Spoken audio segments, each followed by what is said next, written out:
नमस्कार दोस्तों, मैं Rajesh Chaudhary prince math education में एक बार फिर से आपका हार्दिक स्वागत करता हूं। हम लास्ट क्लास में लेके चल रहे थे, हमने एक्सटर्नली और इंटरनल डिवीज़न के बारे में पढ़ लिया था हमने। उसके बाद में हमने त्रिभुज के लिए कुछ पढ़ा था, हमने ट्रायंगल के बारे में पढ़ा था, जिसमें परिकेंद्र के निर्देशांक कैसे ज्ञात करते हैं, केंद्रक के निर्देशांक कैसे ज्ञात करते हैं, अंतःकेंद्र के निर्देशांक कैसे ज्ञात करते हैं, उस चीज़ के बारे में हमने अध्ययन किया था। उसके बाद में हमने कोलिनियरिटी के बारे में भी अध्ययन किया था कुछ एक, कि अपने पास तीन बिंदु सरेख होते हैं तब क्या होता है, त्रिभुज का क्षेत्रफल कैसे निकालते हैं, चतुर्भुज का क्षेत्रफल कैसे निकालते हैं। तो ये चीज़ों के हमने अध्ययन कर लिया था लास्ट क्लास में। आज की क्लास में अपन स्टार्ट करने वाले हैं स्ट्रेट लाइन के बारे में अपन अध्ययन करेंगे। स्ट्रेट लाइन,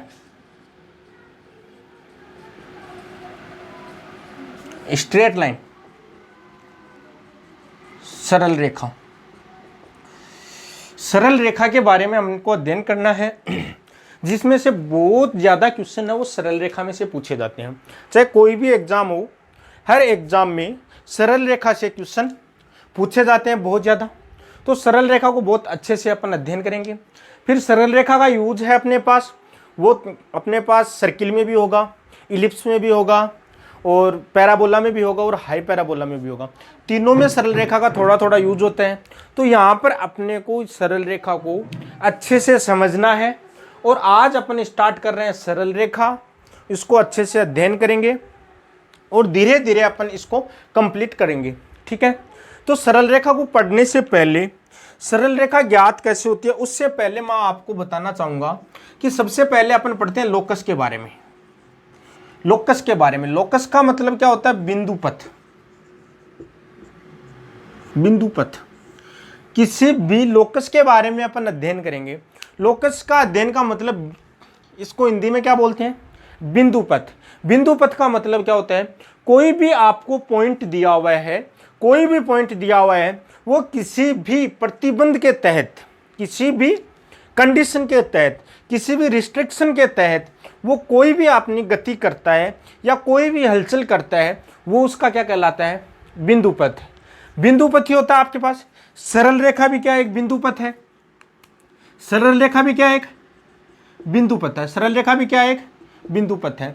जैसे आपके पास आता है सर्किल, आता है वर्त, आता है, वो भी क्या है, एक बिंदु पथ है। आपके पास क्या आ गया, परवलय आ गया, परवलय भी क्या है, बिंदु पथ है। दीर्घवृत्त आ गया, ये भी क्या है, एक किसी भी बिंदु का बिंदु पथ है।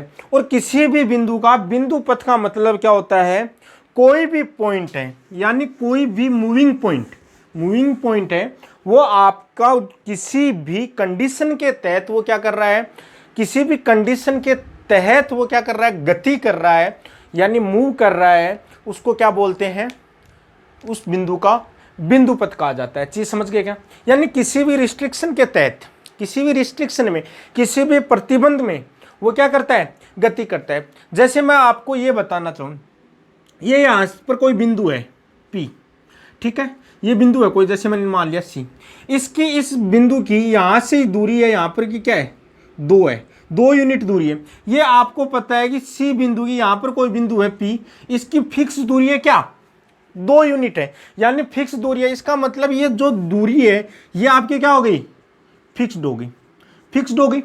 ये दूरी तो क्या होगी, फिक्स्ड, ये बिंदु भी फिक्स्ड है। लेकिन ये बिंदु P है, ये क्या है, ये मूविंग पॉइंट है, ये चल बिंदु है। कोई भी ये चल बिंदु है, जो ये बिंदु है ये इधर उधर घूम सकता है, लेकिन ये दूरी कभी भी कम या ज्यादा नहीं होगी। तो इस P ये कहां पर घूम सकता है, कितनी बाउंडेशन में ये घूम सकता है, उसको क्या बोलेंगे, इसका बिंदु पथ। तो जैसे ये इसमें घूम सकता है, इस रिस्ट्रिक्शन में घूम सकता है, यानी ये इस रिस्ट्रिक्शन में 2 यूनिट की जब प्रतिबंध है, तो चाहे ये इधर रहेगा तो भी क्या रहेगी, ये दूरी क्या हो रहेगी, 2 यूनिट रहेगी। तो ये इसका क्या कहलाएगा, बिंदु पथ। और ये बिंदु पथ आपके पास क्या बन जाएगा, सर्किल बन जाएगा। क्या बन जाएगा, सर्किल। ये चीज आपको समझ में आ गई होगी। तो मेरा कहने का मतलब यह, किसी भी बिंदु का बिंदु पथ क्या कहलाता है, किसी भी बिंदु का बिंदु पथ कहलाता है कि किसी भी स्थिर बिंदु, ये बिंदु आपका क्या कहलाएगा, ये होता है स्थिर बिंदु। स्थिर बिंदु यानी ये क्या है, ये स्थिर बिंदु है, ये मूविंग पॉइंट है और इसकी डिस्टेंस फिक्स है। तो ये मूविंग पॉइंट किधर भी घूम सकता है, लेकिन यहाँ ना तो पास आ सकता है नहीं दूर जा सकता है।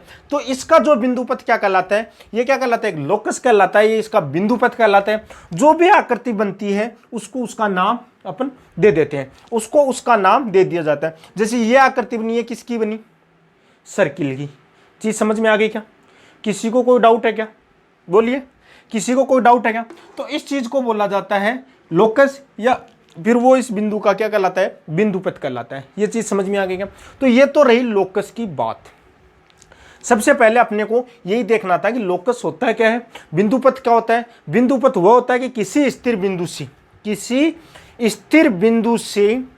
किसी चल बिंदु यानी मूविंग पॉइंट है, उसकी डिस्टेंस क्या है, फिक्स होती है। डिस्टेंस फिक्स तो मैं इसलिए बोल रहा हूँ कारण कि यहाँ पे कंडीशन लगानी, वैसे आप बोलेंगे तो किसी भी स्थिर बिंदु से किसी स्थिर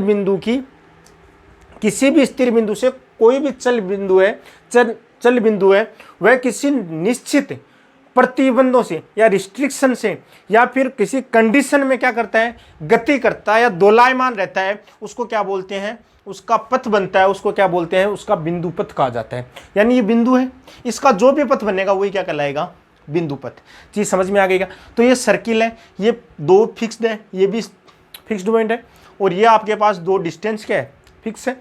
तो आपके पास ये बिंदु का पी का क्या हो गया, बिंदु पथ, और वो आपके पास क्या बन गया, सर्किल में आ गया। चीज समझ में आ गई क्या? ये चीज समझ में आ गई क्या? किसी को कोई डाउट है क्या, बोलिए, किसी को कोई डाउट है तो? ये चीज आपको समझ में आ गई है तो आगे देखना, किसी भी बिंदु का बिंदु पथ ज्ञात करने के लिए क्या क्या स्टेप होती है। किसी भी बिंदु का बिंदु पथ ज्ञात करने के लिए क्या क्या स्टेप होती है, ठीक है। तो इसके लिए स्टेप क्या होती है वो देखना है। स्टेप क्या होती है, तो स्टेप फर्स्ट, सबसे पहले हम रफ चित्र बनाएंगे। सबसे पहले दिए गए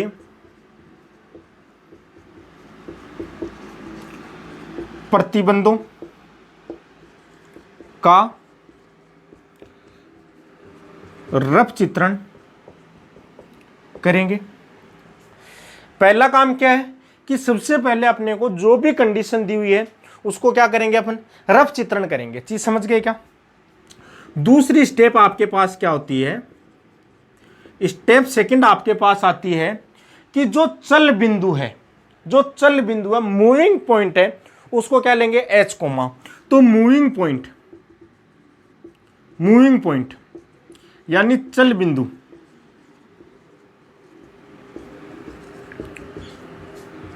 का निरूपण कर उसको एच कोमा लेंगे, ठीक है। और दी गई कंडीशन या प्रतिबंध लगाएंगे। चीज समझ गए क्या? यानी आपके पास क्या, जो भी मूविंग बिंदु है उसके क्या करेंगे, निरूपण करेंगे कि कहां से स्थिति दी हुई है, और उसके निर्देशांक क्या लेंगे, एच कोमा। जैसे इसको मैंने पी मान लिया तो एच कोमा लेंगे और उसको कंडीशन लगाएंगे। स्टेप थर्ड बोलती है कि एच कोमा के को एक्स कोमा वाई में बदलकर दी गई समीकरण प्राप्त करेंगे। समीकरण का मतलब दिए गए लोकस का समीकरण अपन प्राप्त करेंगे। चीज समझ गए क्या? तो ये आपके पास क्या होती है, कंडीशन होती है। दिए गए प्रतिबंध आपको जो भी दिया हुआ है उसका रफ चित्रण करेंगे। सबसे पहले क्या करेंगे कि दिए गए प्रतिबंधों का रफ चित्रण करेंगे। उसके बाद में आप जो मूविंग पॉइंट है उसका निरूपण करके आप उसके निर्देशांक क्या लेंगे, एच कोमा लेंगे और दी गई कंडीशन लागू करेंगे। उसके बाद में आपको क्या करना है, एच कोमा के को किस में कन्वर्ट कर देना है, एक्स कोमा वाई में आपको कन्वर्ट कर देना है। उसको बाद में आपको क्या करना है, एक्स कोमा वाई में बदल देंगे। यानी कुल मिलाकर बात ही हुई, एच को किस में बदलेंगे, एक्स में, और के को किस में बदलेंगे, वाई में। ये आपको कंडीशन लास्ट में करनी है। चीज समझ गए क्या? तो किसी भी बिंदु का बिंदु पथ निकालने के लिए ये 3 कंडीशन होती है। सबसे पहले रफ स्केच बनाएंगे, उसके बाद में मूविंग पॉइंट का निरूपण करेंगे और उस पर दी हुई कंडीशन को लगाएंगे। उसके बाद में एच को एक्स में कन्वर्ट करेंगे और के की जगह क्या लिखेंगे, अपन वाई लिख देंगे, और वो आपको दिए गए लोकस का क्या मिल जाएगा, आपको उसका बिंदु पथ मिल जाएगा, उसका समीकरण मिल जाएगा। समझ गए क्या? ये तो बात रही अपने पास लोकस की। अब इसका मतलब क्या है, इसका मतलब क्या, आपको लोकस के बारे में आपने देख लिया कि लोकस क्या होता है, कि किसी बिंदु का बिंदु पथ होता है जो किसी दी हुई कंडीशन में क्या करता है, वो गति करता है या दोलायमान रहता है। अब आपके पास एक क्वेश्चन लिखता हूं, क्वेश्चन लिखता हूं मैं एक छोटा सा।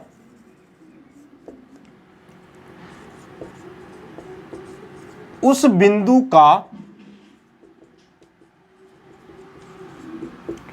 बिंदु पथ ज्ञात करो जिसकी मूल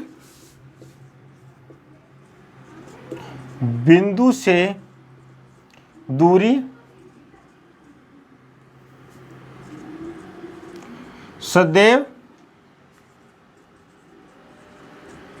2 इकाई रहती है। यानी उस बिंदु का बिंदु पथ ज्ञात करो जिसकी मूल बिंदु से दूरी सदैव क्या रहती है, 2 इकाई। अब देखना, इस ऐसे क्वेश्चनों को करने के लिए आपको क्या करना है, सबसे पहले अपने को क्या करना है, रफ स्केच बनाना है। सबसे पहले क्या करना है, रफ स्केच बनाना है। रफ स्केच का मतलब आपके पास, ये आपके पास कोई एक्सिस दिए हुए हैं, ये क्या दिया हुआ आपके पास, कोई भी एक्सिस दिया हुआ है। ये बोल रहा है कि इसके मूल बिंदु, ये आपके पास मूल बिंदु है जिसके निर्देशांक 0,0। ये क्या बोल रहा है, कंडीशन क्या दिया हुआ, मूल बिंदु से दूरी सदैव 2 इकाई। देखना, क्वेश्चन को आपको समझना है कि मूल बिंदु से सदैव दूरी क्या होनी चाहिए, सदैव दूरी सदैव क्या होनी चाहिए, 2 इकाई। यानी मैंने यहां से 2 इकाई पर ये कोई बिंदु ले लिया 2 इकाई, ये दूरी क्या ले ली मैंने, 2 इकाई। चीज समझ गए क्या? ये बात अपने पास मूल बिंदु से इकाई कितनी होगी दूरी, सदैव दूरी क्या होगी, 2 इकाई। तो यहां पर कोई बिंदु है तो उस बिंदु का बिंदु पथ ज्ञात करना है जिसकी क्या करना है, 2 इकाई। अब अपन बिंदु किस कौन सा है, बिंदु आपके पास कौन सा है, यहां पर कोई बिंदु है जिसके निर्देशांक क्या है, h, की। चीज समझ गया? यानी दो जो मूल बिंदु से 2 इकाई पर जो बिंदु है यानी P है, उसका बिंदु पथ ज्ञात करना है। उसका बिंदु पथ ज्ञात करना मतलब h, k है। जो बिंदु पथ आपको ज्ञात करना है, देखना जिसे ज्ञात करना उसको क्या मान लेंगे, जिसे ज्ञात करना है उसके निर्देशांक क्या मानेंगे, h, k। तो जो बिंदु क्या है, 2 इकाई पर बिंदु क्या है, P है, उसके निर्देशांक क्या मान लिए, h, k। ये इसका रफ स्केच हो गया। रफ स्केच क्या हो गया कि मूल बिंदु से कितनी दूरी, 2 इकाई दूरी पर कोई बिंदु क्या है, P, उसके निर्देशांक क्या मान लेंगे अपन, h, k। यहां तक कोई दिक्कत नहीं होगी। उसके बाद में ये बोल रहा है ये बिंदु किधर भी जाएगा, इसका मतलब क्या बनेगा, ऐसे सर्किल बनेगा। अभी तो बताया था मैंने कि ये बिंदु 2 इकाई पर किधर भी घूमेगा तो इसका बिंदु पथ क्या बनेगा, सर्किल। लेकिन अब अपने को क्या करना है कि इसकी इक्वेशन क्या आएगी, अपने को क्या पूछता है, इक्वेशन क्या आएगी। तो अपने को यह पता पड़ गया कि कुल मिलाकर कि आपके पास जो इक्वेशन आएगी वो किसकी आएगी, सर्किल की। और यदि आपको नहीं पता पड़े तो भी घबराने की जरूरत नहीं है, आपको सिर्फ ये कंडीशन पता होनी चाहिए कि मूल बिंदु से ये दूरी क्या है, किसके बराबर है, 2 इकाई के बराबर है। तो दूरी सूत्र से ये बिंदु O है, दूरी सूत्र से आपके पास क्या आता है, OP बराबर क्या आएगा, OP बराबर क्या आएगा, 2। OP बराबर क्या आएगा, 2। अब OP देखो, OP का मान क्या आएगा, देखना ये दूरी सूत्र के लिए मैंने आपको बताया था, दूरी सूत्र के लिए x2 माइनस x1 का whole square plus y2 minus y1 का होल स्क्वायर, यही था बताया था। तो h माइनस OP की जगह मैं लिख रहा हूं under root of h minus 0 का स्क्वायर प्लस k माइनस 0 का स्क्वायर बराबर क्या आ रहा है, 2। दोनों तरफ वर्ग ले लेंगे अपन, वर्ग लेने पर आपके पास क्या आएगा, h square plus k square बराबर क्या आ गया, 4। ये h स्क्वायर ये k स्क्वायर बराबर क्या आ गया, 4। अब लास्ट के मैंने ये क्या होगी, ये आपके पास क्या होगी, स्टेप फर्स्ट, ये क्या होगी, स्टेप फर्स्ट। आपके पास ये क्या है, स्टेप फर्स्ट है, ठीक है। ये आपके पास क्या हो गई, ये बिंदु P ले लिया, तो ये बिंदु P ले लिया, ये स्टेप सेकंड हो गई। थर्ड स्टेप में आपके पास क्या आता है, H को किस में, X में, और K को किस में कन्वर्ट कर दो, Y में। इसका मतलब ये क्या हो गया, x square plus y square बराबर 4। तो ये देखना ये किसका समीकरण आ रहा है, आप सबको थोड़ा सा पता हो, अपन आगे पढ़ेंगे भी, ये समीकरण किसका आता है, x square plus y square बराबर 4। ये समीकरण किसका आता है, ये समीकरण एक सर्किल का ही आता है। ये समीकरण किसका आता है, सर्किल का ही आता है। चीज समझ गए क्या। तो ये होता है आपके पास क्वेश्चन करने का तरीका। ये चीज समझ में आ गई होगी। किसी को कोई डाउट होगा, किसी को कोई डाउट है तो आप फिर से पूछना, लेकिन आपको चीज समझ में आ गई होगी। किसी बिंदु की दूरी आपके पास निश्चित है, मूल बिंदु से यानी बिंदु P की दूरी, आपने ये रिस्ट्रिक्शन लगाई और आपने वैल्यू पुट की, तो आपके पास क्या आ गया, आंसर। ये चीज आपको भली भांति समझ में आ गई होगी, किसी को कोई डाउट नहीं होगा, ठीक है, नोट कर लीजिए। अब देखना एक क्वेश्चन और बताता हूं मैं,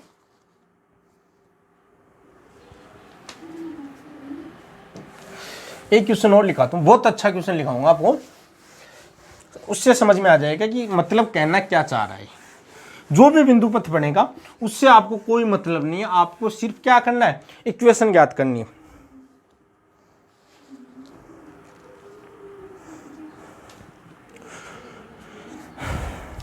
क्वेश्चन नंबर सेकंड लिखो आज की क्लास का।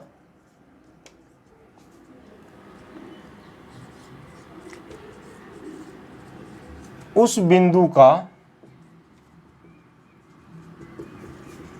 बिंदु पथ ज्ञात करो जिसकी, उस बिंदु का बिंदु पथ ज्ञात करो जिसकी बिंदु 1,2 से दूरी y एक्स से दूरी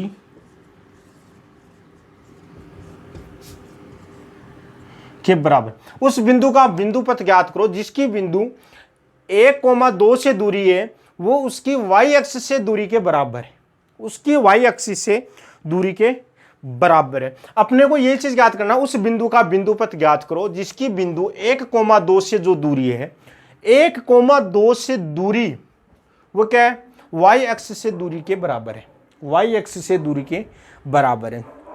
देखना ऐसे क्वेश्चन को करने के लिए आपको मैंने सबसे पहले क्या बताया था, सबसे पहले रफ स्केच बनेंगे। रफ स्केच मतलब आपके पास ये एक्सिस दिए हुए हैं, ये एक्सिस दिए हुए हैं, यहां पर आपके पास जैसे 1,2, यहां पर कोई बिंदु आपके पास, यहां पर कोई बिंदु है 1,2, 1,2, चीज समझ गए क्या, 1,2, यहां पर कोई बिंदु है 1,2, जहां से क्या है इसकी दूरी है वो जैसे यहां पर है, ये बिंदु चल बिंदु क्या है, ये बिंदु P मान लिया मैंने, यहां पर है, ठीक है। उसकी दूरी, ये दूरी है, इन दोनों की दूरी है वो y एक्स से दूरी, यानी ये y एक्सिस है, ये x एक्सिस है, तो ये दूरी क्या है इसके, ये दूरी है। ये समझने की कोशिश करना, इस बिंदु के निर्देशांक क्या h कोमा की, ये बिंदु क्या है 1,2 है, 1,2 है। जैसे कि मैंने इसको, ये आपको मैंने क्या दे दिया, इसके कोऑर्डिनेट दे दिए, ठीक है। तो देखना ये क्या बोल रहा है, उस बिंदु का बिंदु पथ ज्ञात करो जिसकी बिंदु 1,2 से दूरी, यानी किसी निश्चित दूरी पर है, अपने को नहीं पता, अपने को नहीं पता, मैंने ऐसे ही मान ली, ठीक है। आप कैसे भी मान सकते हो, मैंने ये मान ली। ये जो दूरी है ये बोल रहा है y एक्स से दूरी। अब यहां पर y एक्स से दूरी कितनी है, y एक्स से कितनी दूरी पर है, देखिए y एक्स पे किसके समांतर चला है, x एक्सिस के समांतर, यानी y एक्सिस पे देखो ये दूरी h है और ये दूरी क्या है k, यानी कितनी दूरी पर है, h दूरी पर है। ये चीज समझ में आ गई होगी। तो यहां पर देखना ये बोल रहा है कि दोनों y एक्स से दूरी पर जिसकी बिंदु, यानी बिंदु P की दूरी, ये दूरी किसके बराबर, इस दूरी के बराबर है। अपने को दूरी को फॉर्मूला ढूंढना है, ठीक है। तो आपके पास रिस्ट्रिक्शन आ गई, इसका मतलब क्या हो गया, QP बराबर आपके पास क्या हो जाएगा, PR। यही कंडीशन तो लगा रहा है, QP बराबर क्या हो जाएगा, PR। QP के बराबर आपके पास क्या हो जाएगा, √ऑफ h-1 का स्क्वायर, h-1 का स्क्वायर प्लस k-2 का स्क्वायर, k-2 का स्क्वायर बराबर पी आर। देखना पी आर की दूरी क्या है, h, पी आर की दूरी क्या है h। दोनों तरफ वर्गमूल कर दो, वर्गमूल करेंगे इसका मतलब h-1 का स्क्वायर प्लस k-2 का स्क्वायर बराबर क्या हो जाएगा h स्क्वायर। ओपन कर देता हूं मैं, ओपन करूंगा, देखना h square -2h plus 1 plus k square minus 4k plus 4 बराबर h स्क्वायर। चीज समझ गए क्या? यहां तक किसी को कोई डाउट नहीं होगा, ये चीज समझ में आ गई क्या? हमने इस पे रिस्ट्रिक्शन लगा दी, जो भी कंडीशन दी हुई है। पहले हमने स्केच बना लिया, स्केच बनाने के बाद में हमने क्या दिया इसने कि इस बिंदु की इस बिंदु से दूरी है वो उसके वाई एक्सिस से दूरी के बराबर है। तो वाई एक्सिस से दूरी क्या h है, हमने जान लिया कि वाई एक्सिस से दूरी h है। कंडीशन अप्लाई कर दी, आपके पास h स्क्वायर से h स्क्वायर कैंसिल हो गया, h स्क्वायर से h स्क्वायर कैंसिल। अब देखना k स्क्वायर -2h -4k, 1 और 4 क्या हो गया +5। अब आपको मैंने बताया था h को किस में कन्वर्ट, x में, और k को किस में कन्वर्ट, y में। h की जगह x, k की जगह y, तो y स्क्वायर -2x -4y +5 बराबर 0। तो दी गई समीकरण आपके पास क्या आ गई, ये आ गई। तो अपने पास गिवन इक्वेशन आपके पास क्या आ गई, ये वाली। ये चीज समझ में आ गई क्या? किसी को कोई डाउट है क्या? बोलिए किसी को कोई डाउट हो तो आपके पास दी गई आपको इस बिंदु का बिंदु पथ का समीकरण क्या आएगा, ये आ गया। तो इस बिंदु पथ क्या आ गया आपके पास, ये चीज समझ में आ गई होगी, किसी को कोई डाउट नहीं होगा। तो ये था अपने पास किसी भी बिंदु का बिंदु पथ ज्ञात करने का तरीका, ये आपको समझ में आ गया होगा। ये चीज आपको भली भांति समझ में आ गई होगी। किसी को कोई डाउट है क्या? बोलिए, किसी को कोई डाउट नहीं होगा। अब देखना, ये तो बात रही बिंदु की।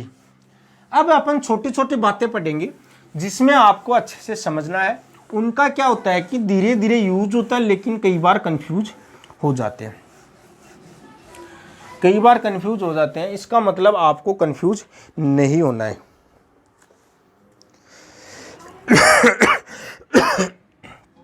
देखना, आपके पास दिया हुआ है, सबसे पहले मैं लिखता हूं आपके पास अक्षों के समीकरण।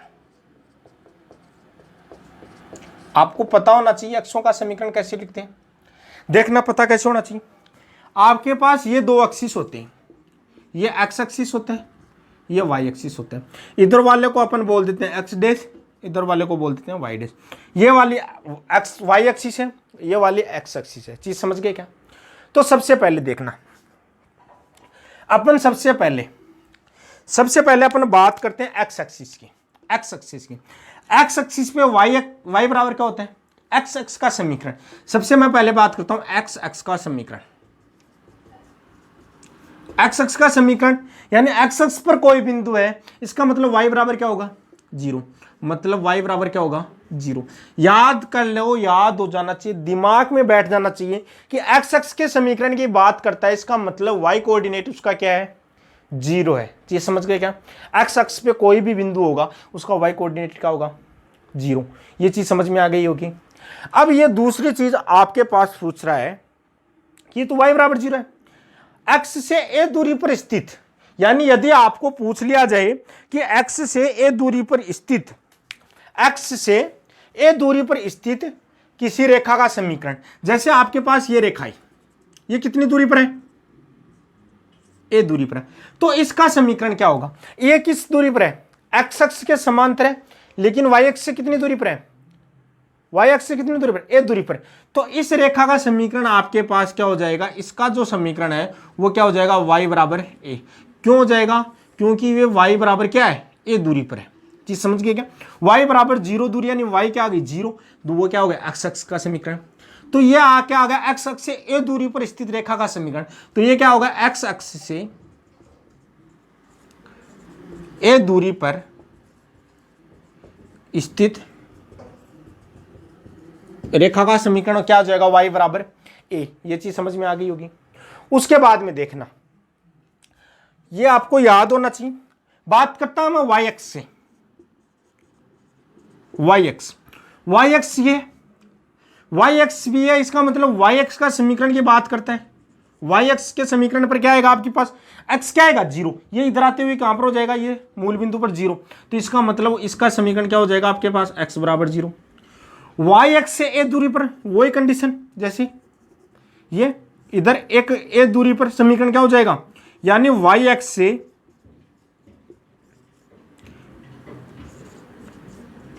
a दूरी पर स्थित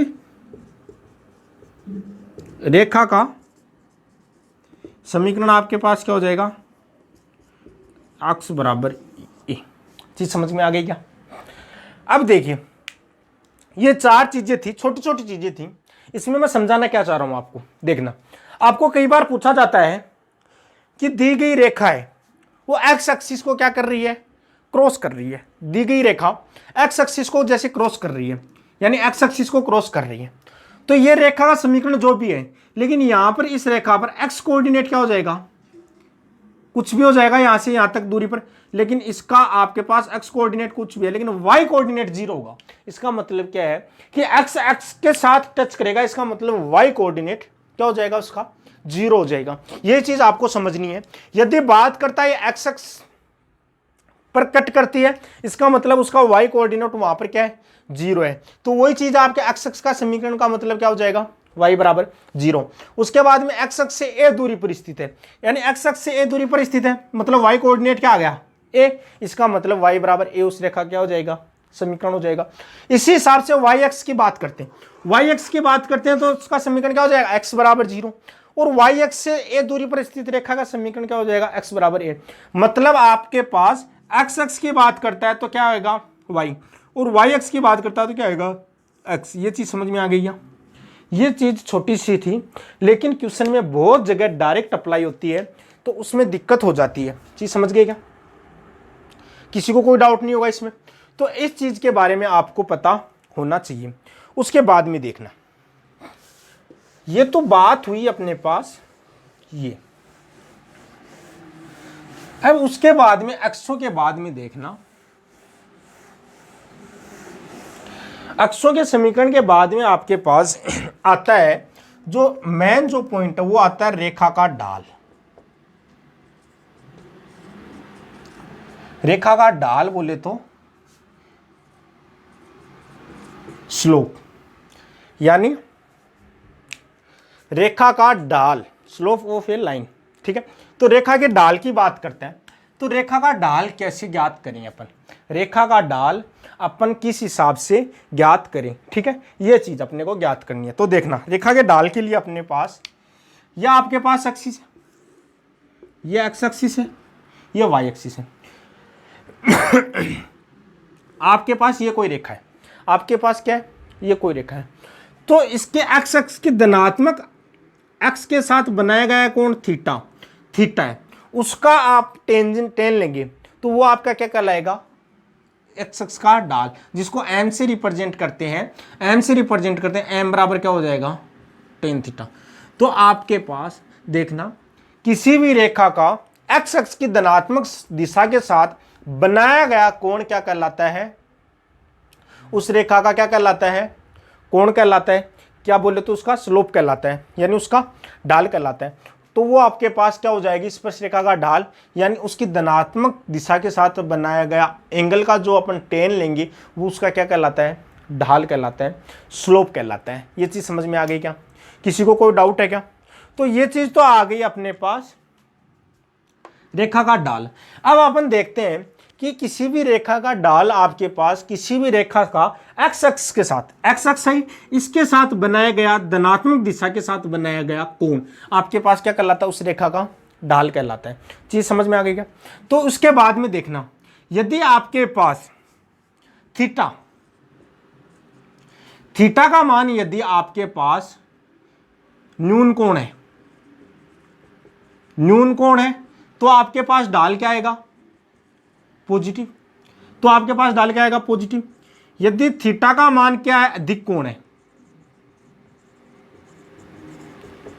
अधिक कोण है, तो आपके पास ढाल क्या आएगा, नेगेटिव। ये चीज याद रखना, यदि थीटा का मान प्लस में है, सॉरी न्यून कोण है यानी 90 डिग्री से कम है, तो ढाल का मान क्या आएगा, टेन थीटा।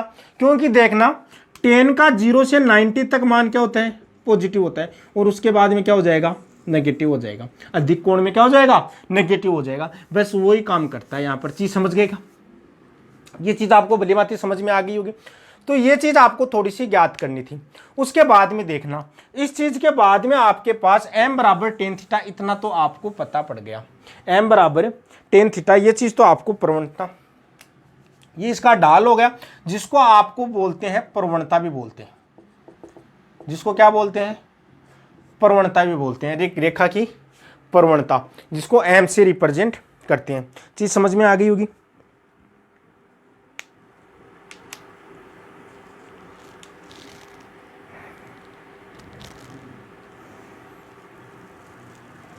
ठीक है, तो रेखा की प्रवणता है ढाल, कुछ भी बोल सकते हैं। तो यानी किसी भी रेखा का एक्स अक्ष की धनात्मक दिशा के साथ बनाए गए कोण का स्पर्शज्या, यानी बनाए गए कोण की स्पर्शज्या, इसको टेन थीटा बोल सकते हैं। बनाए गए कोण का टेन थीटा आपके पास क्या होता है, टेन लेंगे तो आपके पास क्या हो जाएगा, वो उसका क्या हो जाएगा, ढाल आ जाएगी, स्लोप आ जाएगा। ठीक है, इस रेखा का स्लोप आ जाएगा।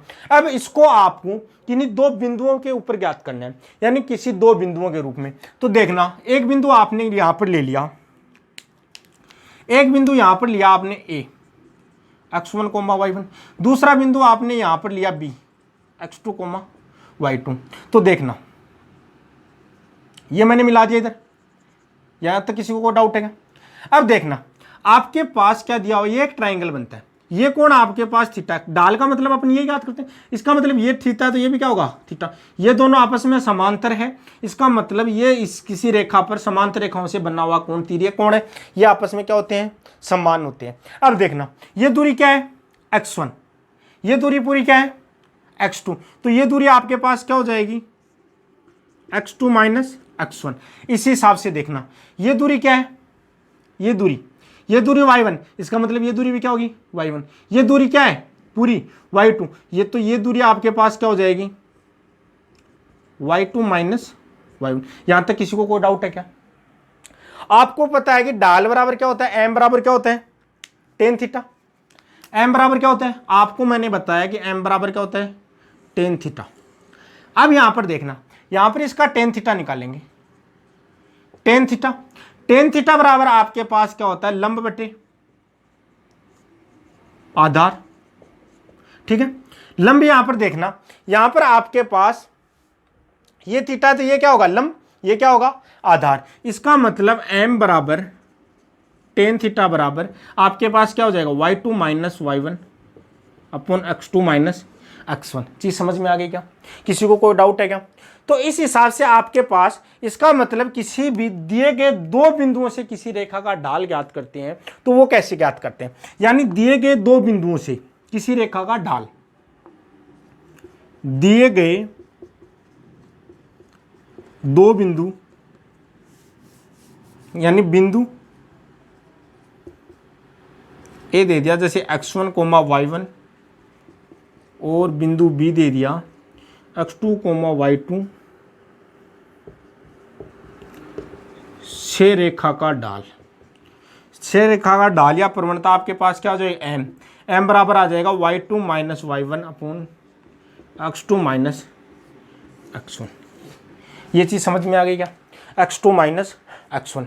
तो कोई भी दो बिंदु दिए हुए हैं, से रेखा का ढाल कैसे निकालेंगे, m बराबर y2 minus y1 upon x2 minus x1। ये किसके बराबर आता है, किससे निकालेंगे, टेन थीटा से। ये किससे निकालेंगे, टेन थीटा से अपन इस चीज की वैल्यू निकालेंगे। ये चीज समझ में आ गई होगी। उसके बाद में देखना, यह आपके पास क्या आता है, किसी रेखा की ढाल कैसे ज्ञात करते हैं, या किसी रेखा का प्रवणता कैसे ज्ञात करते हैं, ये चीज समझ में आ गई होगी। अब इसके बाद में देखना, ढाल से ही अपन इसी की प्रवणता से ही आपको क्या ज्ञात करना है, किसी भी तीन बिंदुओं की कोलिनियरिटी ज्ञात करनी है। किन्हीं भी तीन बिंदुओं क्या ज्ञात करते हैं, कोलिनियरिटी। ये चीज तो समझ में आ गई होगी। ढाल के बारे में तो आप समझ गए होंगे कि किसी रेखा का ढाल, यानी किसी भी दो बिंदु दिए हुए हों तो ढाल कैसे निकालते हैं, या फिर ढाल का मतलब क्या होता है, प्रवणता का मतलब क्या होता है। प्रवणता का मतलब यही होता है कि ये कोई है, इसका जो एक्स एक्सिस है, एक्स एक्सिस के साथ धनात्मक दिशा में बनाया गया कोण थीटा की क्या होती है, स्पर्शज्या ले लो, स्पर्शज्या या फिर टेन ले लो, उसका क्या ले लो, टेन ले लो, टेंजेंट ले लेंगे तो आपके पास क्या हो जाएगा, वो इसका क्या हो जाएगा, ढाल हो जाएगा। ये चीज़ हमने अच्छे से समझ ली। और ढाल से अपन क्या लिख सकते हैं, कोलिनियरिटी लिख सकते हैं। ढाल से क्या लिख सकते हैं, कोलिनियरिटी। कोलिनियरिटी कैसे लिखेंगे, उस चीज़ को समझना कि कोलिनियरिटी कैसे लिखते हैं। जैसे आपके पास ये भी कोई लाइन दी हुई है, यहाँ पर कोई बिंदु ए है जिसके निर्देशांक x1, y1, यहाँ पर कोई बिंदु है b जिसके निर्देशांक x2, y2, यहाँ पर कोई बिंदु है c x3, y3।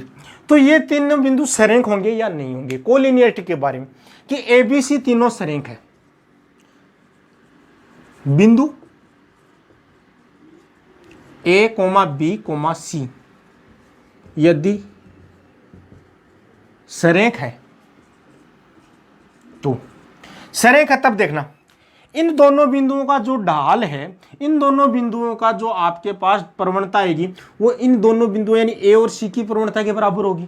चीज समझ पा रहे हो क्या, यानी आपके पास ए और बी की जो प्रवणता है और ए और सी की प्रवणता यदि समान आ जाए तो आपके क्या होंगे, दोनों बिंदु सरेख होंगे।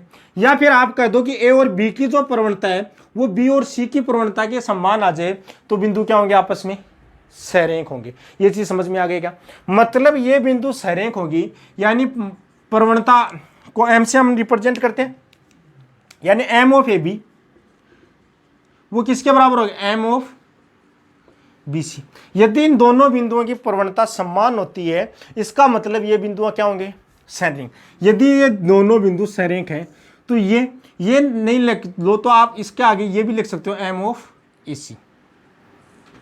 इसमें से कोई भी दो बिंदुओं को आप सरेख करने के लिए ये काम कर सकते हैं कि इन दोनों बिंदुओं की प्रवणता, इन दोनों की प्रवणता को इक्वल कर दो, या फिर इन दोनों की प्रवणता और ए और सी दोनों बिंदुओं की प्रवणता। यदि प्रवणता समान आ गई इसका मतलब क्या हुआ कि एंगल समान है। एंगल समान है इसका मतलब क्या हुआ कि तीनों बिंदु किसी एक ही लाइन पर स्थित है, तीनों बिंदु किसी भी एक ही लाइन पर स्थित है। इसका मतलब यही होता है। दूसरा मैंने आपको पढ़ाया था, जब मैं ट्रायंगल आपको पढ़ा रहा था उसमें भी मैंने आपको बताया था, सीधा सा ही बताया था, एक इस हिसाब से बताया था सरेख के लिए x1, x2, x3, x1, y1, y2, y3, y1 बराबर क्या बताया था, 0। ये भी मैंने एक तरीका बताया था। चीज समझ रहे हो क्या, सरेख का प्रतिबंध ये भी बताया था मैंने, एक प्रतिबंध ये भी बताया था x1, x2, x3, y1, y2, y3, 1, 1 बराबर 0। ये भी मैंने एक सरेख होने के प्रतिबंध आपके पास कितना आ गया, मतलब आपके पास 3 प्रतिबंध आ गए, यानी 3 कंडीशन आ गई कि सरेख, कोई भी 3 बिंदु आपके पास सरेख दिए हुए हैं यानी कोलिनियर दिए हुए हैं, कोलिनियर दिए हुए हैं, तो इन तीनों को आप किसी भी कंडीशन को अप्लाई करके यदि इनका मान 0 आ गया तो आपके तीनों बिंदु क्या होंगे, कोलिनियर होंगे, सरेख होंगे। समझ गए होंगे। उसके बाद में देखना, अब यहां पर आप कैसे करोगे देखना, एम ए बी कैसे निकालेंगे, एम ए बी यानी x2 minus x1, sorry y2 minus y1, y2 minus y1 upon x2 minus x1।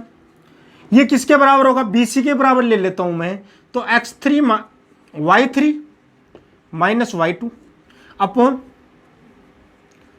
x3 minus x2, या फिर कंप्लीट तीनों का इक्वल ले लेता हूं, यानी y3 minus y1 upon x3 minus x1।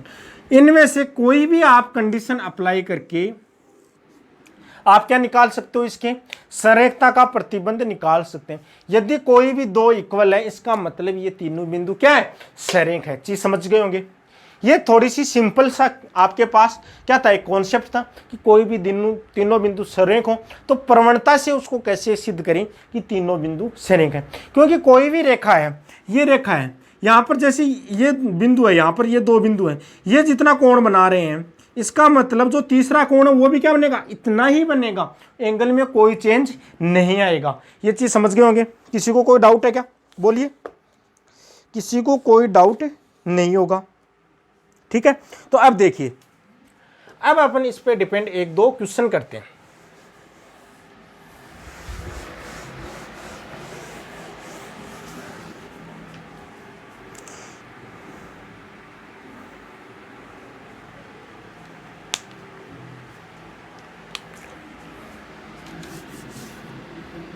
Question देखिए,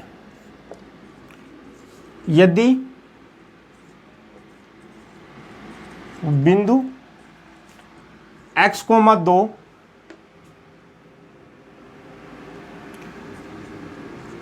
a, 3 और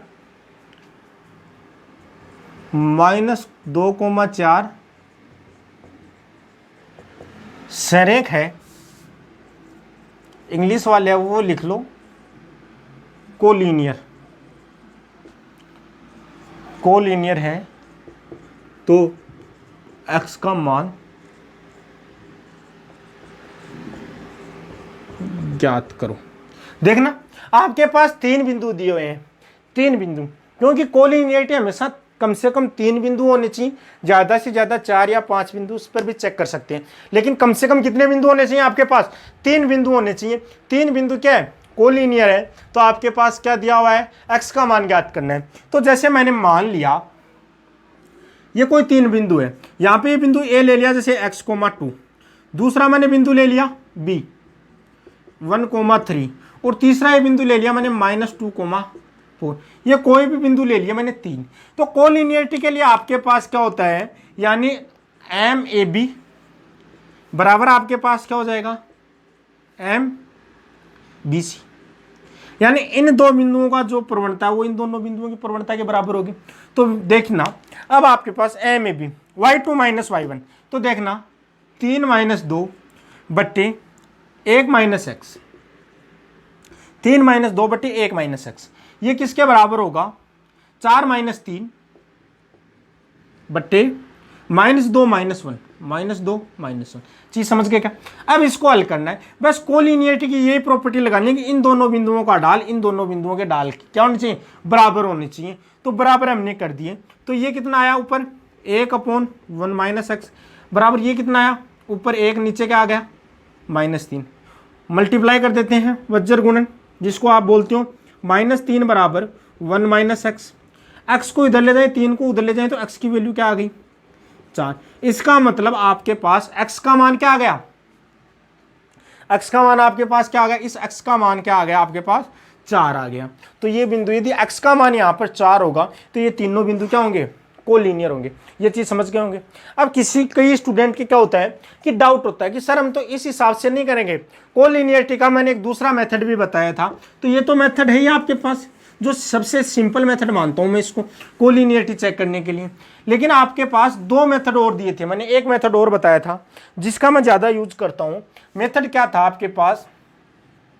x1 x2 x3, यानी x1 -2 x, उसके बाद में 2 3 और आपके पास क्या आ जाएगा? 4 और 2, इसका मान क्या होगा? 0 होगा। ये चीज तो बताई थी मैंने। वज्र गुणन करना आपके पास 3x - 2 प्लस दोनों को गुणा 4 माइनस ये क्या हो जाएगा? -6, 4 में से क्या घटा देंगे? 6 प्लस -4 -4x बराबर आपके पास क्या हो जाएगा? 0। अब देखना 3x - 2, ठीक है। अब देखना मैं सीधा सिंपल कर देता हूं, ये 3x इधर है और ये 4x इधर है, तो माइनस का क्या बच गया आपके पास? x, ये माइनस का 2 माइनस का 6, ये कितना बच गया? -2 -6। तो यह देखना आप इधर देखना, -2 -6, -2 3x - 2 4, देखना